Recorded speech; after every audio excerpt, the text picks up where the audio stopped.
all of the modules connect together with the H connector. This is my new connector. The old one was the Z connector. And to one of the many improvements from all the feedback that everybody has given me, for the module A and the module B, we actually have two Z connectors or H connectors. There's one here and there's one here. So we're gonna show how to attach that first.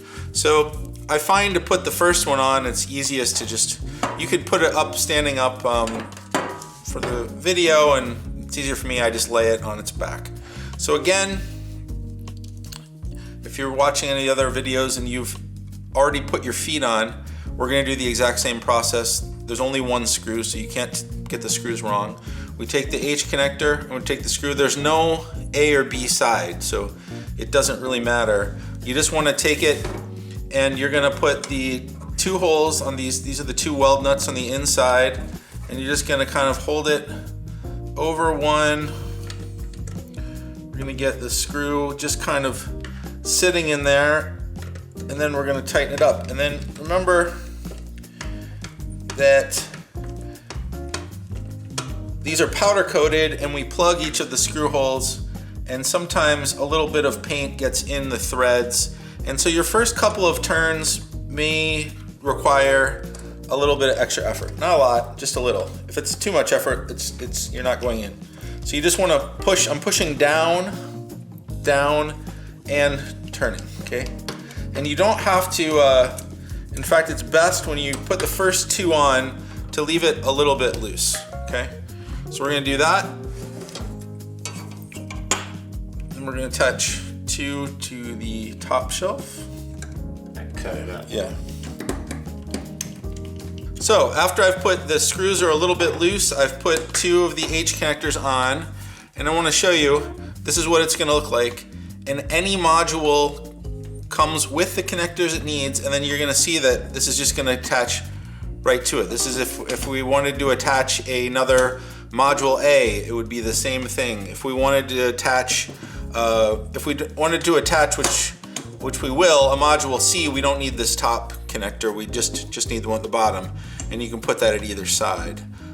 You also note that kind of a nice detail I want to show you while we're, before we're totally assembled, is I've put this space about a 1/4 inch between the H connector and the board, and it's also filled with holes. So in the past there was some areas, if you were using zip ties, and you can use multiple ways to attach whatever you like. If you are using zip ties, you now have access to all the holes. So we're gonna take that, turn this back over.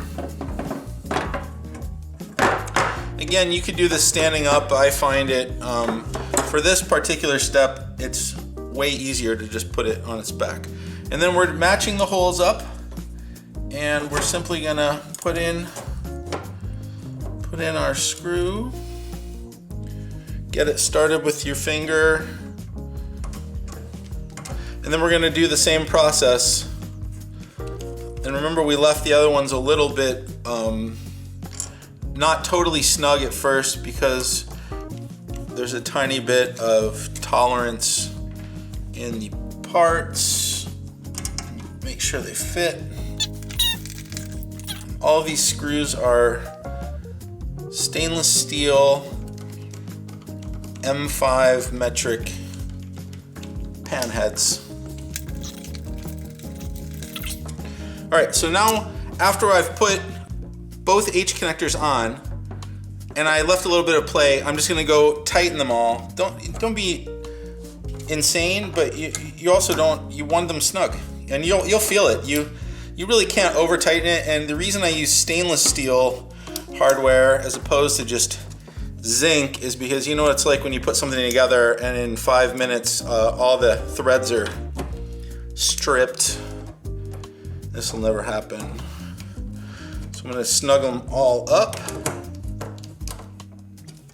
and we've attached two modules together, and it's going to be that same exact process for anything you want to connect. And again, if we do a module A or B, we're going to use two of the H connectors, and for a module C, we're just going to use the one. And this can go on to this side, this can go on to this side. You can take them apart, add as needed. And that's attaching modules.